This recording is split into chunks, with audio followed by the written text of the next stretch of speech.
Thank you so much, Dr. Ted. And, this has really been your brainchild for over, a couple of months. And so I think jointly, I think the power of these partners is evident. And I think, we also will focus on innovations as we move forward. Thank you, Pradeep. And then we will look to you for the case studies. We are not the experts, but you're deploying them, right? So how can we get more resources?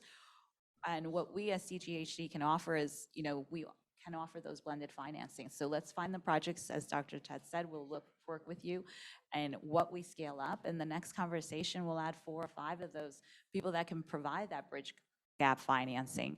And, this officially launched the Women's Health Empowerment Network. We're thankful to the U.S. National Cancer Institute for their,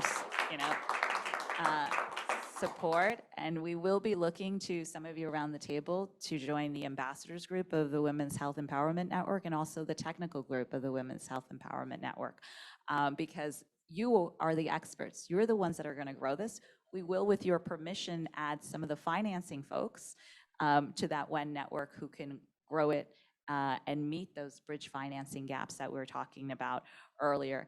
And so we look forward to working with you, and thank you all for all your patience. And it's really the energy in this room. I know I've had personal conversations with you.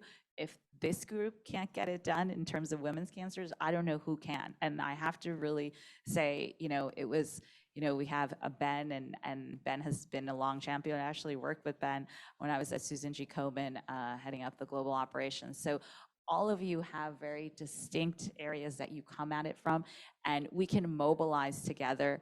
And I know we can bring in some of our women philanthropists, because when I worked at Susan G. Komen, the idea of really providing, a solution for addressing breast and cervical cancer was so mobilizing. And so we can, I think, do this together, both private sector companies who are already in this space and also the public sector. And I know we have about 10 other net worth individuals who are also on our live stream who we'll bring into our next discussions. So really thank you to all of you, and we look forward to next steps. And we're gonna have another part of the session that we're gonna address also in Davos in terms of the women's entrepreneurs, because they're the key. Is how do we provide sustainable solution is having that women entrepreneur. So thank you again. Thank you to everyone. And we look forward to seeing some of you in person again in June in Washington, as Ted said.